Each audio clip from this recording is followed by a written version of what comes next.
Because I'm quite a small female and you're quite big, I'm going to place you in handcuffs because you're an unknown risk to me, okay? So right, does it have to be a male? You're not stopping recording? No. Handcuffs on by anybody. In this episode, 3x Audit is on a public pavement outside a police station, quietly recording police vehicles coming and going. That alone should be a non-event. Instead, officers step out and abandon any trace of proper policing. The focus isn't behaviour or threat, it's his clothing. A balaclava becomes a substitute for grounds, and that snap judgment is enough for them to detain and search him. The irony is that this overreach doesn't end on the pavement. It later turns into a civil claim that costs the police money for doing exactly what they shouldn't have done. Right off the bat, this one kicks off with serious red flags. A calm auditor, standing on a public pavement, suddenly finds himself treated like a threat just because of how he looks. No aggressive behavior, no suspicious actions, just assumptions. And trust me, what starts as a simple recording session quickly spirals into a full-blown police encounter that's about to go completely sideways. Stick with this, because this situation escalates fast, and it's not what you'd expect from professional policing. Them. Him? Just No, not him. The gatehouse. Oh, the gatehouse? Yeah, because I was just walking up and down taking pictures. Yeah. I was actually hoping to get a police car with the blue lights coming out. Yeah. I've got that now, what you spelt my shot anyway. Okay. And the gentleman come out and committed a Section 5 public order offence. Okay, what happened? He said I'm not allowed to film, Yeah. and I explained to him I'm on a public road, Yeah. so I can film. Yeah. And he called me an effing idiot, and it's all on film. Right, okay. The gentleman in the... Yeah, he had a security coat on with a big beard. Right, okay. And you've got that on film? I have, yeah. Okay. What, are you wanting us to do anything about that? Were you planning on reporting it, or...? I've just reported it to you, haven't I? Right.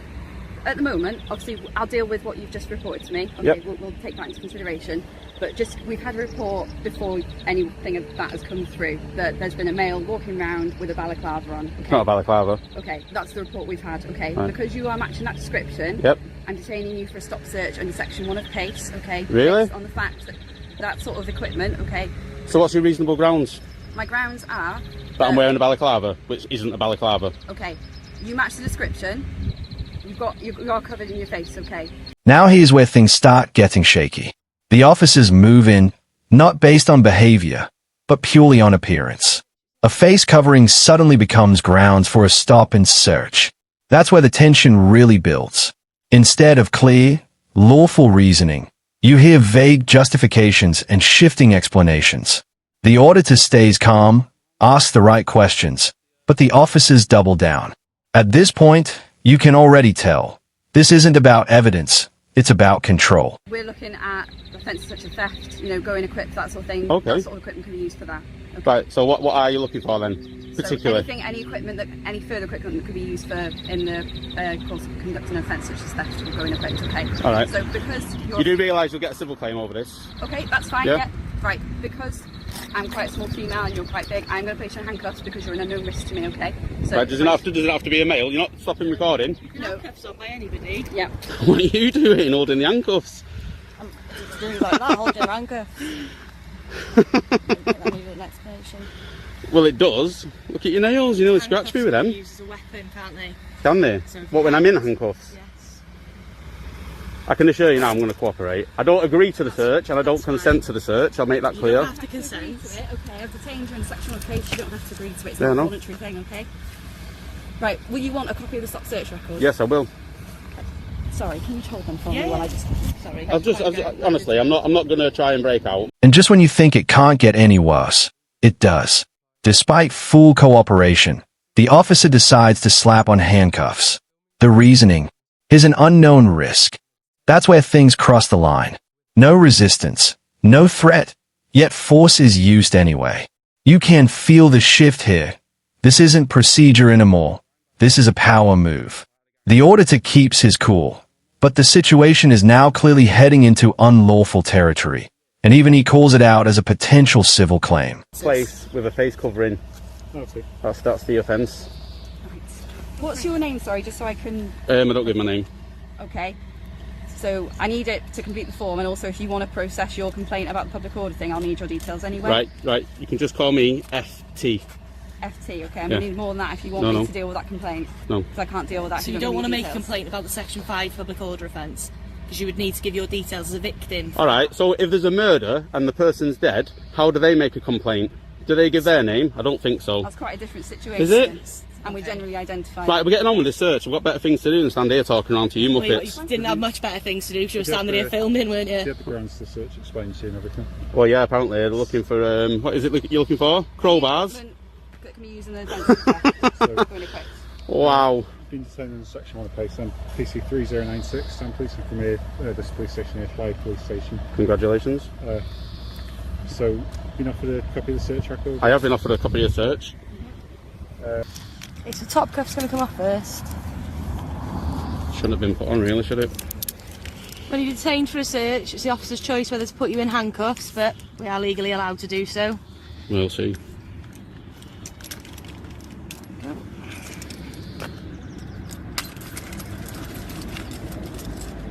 Just so you can witness the markings on my hand? Yep. I'll go towards the, Thank you. 1, 2, 3, 4 police cars. 1, 2, 3, 4, 5, 6 police officers. We all constables. No detectives here, is there? No inspectors. Couldn't detect anything, could they?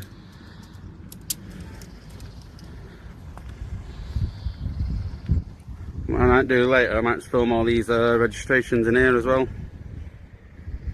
Alright. I'll probably just put them on the internet. What are you going to do that for? Because I like taking videos and putting them on the internet. People's registrations of the vehicle. It's not illegal though, is it? You can film wherever you want. Exactly. The search ends exactly how it was always going to, with nothing found.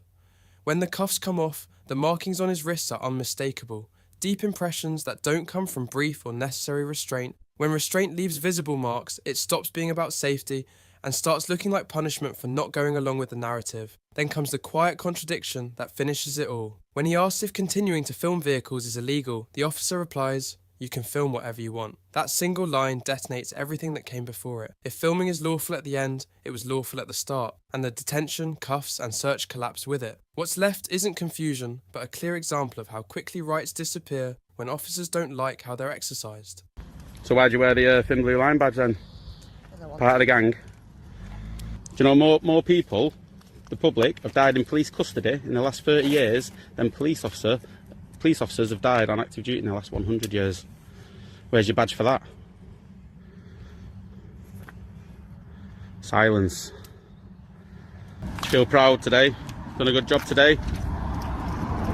Go home and tell the children. I advise you that your actions could be construed as hostile reconnaissance towards terrorism. What? I just said you've done a good job today. Police personal vehicles. Hostile. For the purpose of putting them on Terrorism. for whatever reason that might Oh, be. go on, keep digging that hole. It's hostile reconnaissance for terrorism offences. Hostile. If I was hostile reconnaissance, I wouldn't be overt, would I? No, I'd be you don't understand covert. what hostile reconnaissance means. It's all right. You're allowed to do reconnaissance. You're not If I allowed wanted to, I could map all this ground. You could be construed as committing hostile reconnaissance for terrorism offences. I'm just Right. making you aware Right, of okay, that. let me make you aware of this. If you think I'm a terrorist, you should leave me alone and contact the anti-terrorism squad. Because if you thought I was a terrorist, you wouldn't all come up to me like this, would you? Your actions could be construed as hostile reconnaissance. I've had enough of you now, off terrorism you pop. offences. Not talking to you anymore, talk rubbish. We can be here just as much as you can be here. Oh, yeah, I know you can. But I can tell you to off your pop. Anybody filming? Yep. Yeah. Body cams on, yeah. Oh, you're supposed to tell me at the first available opportunity. Am I? As part of your policy. You don't even know your own policy. Oh, dear, dear, dear. Can you just inform him that if he swears at me again, I will press charges? You're watching too much American TV. You don't press charges. Alright, then I'll file a claim. You can make a complaint. Do you want your coffee? Yes, I do. There you go. Right, he's having a word with him, okay? And we'll leave you to it. But Should have left me to it in the first place. no, we had grounds to stop and speak to you instead. I don't think you Okay. did. Okay, that's fine. Be mindful of what my colleagues just said to you, okay? What, that I'm a terrorist? If you thought I was a terrorist, you should act on it now. Off your pop. Off your pop. Off your pop. See you later. Stand here all day. Alright, cool. Yeah, see? Knew you'd leave first. Oh, I bet you. Where you going to the shop to buy some polish for your boots? Not seen a bit of polish in years then. This is where everything falls apart for the officers. The search turns up nothing, exactly as expected. Then comes the contradiction that changes everything. Filming in public is suddenly perfectly legal. Wait, what? If it's legal now, it was legal from the start. And just like that, the entire detention loses its footing. But it doesn't stop there. Things take an even more bizarre turn when terrorism is casually thrown into the mix. Yeah, you heard that right. At this stage, it's no longer about law. It's about saving face. And in the end, the real outcome speaks volumes. Because this encounter didn't just end on the street. It ended with a payout. That tells you everything you need to know.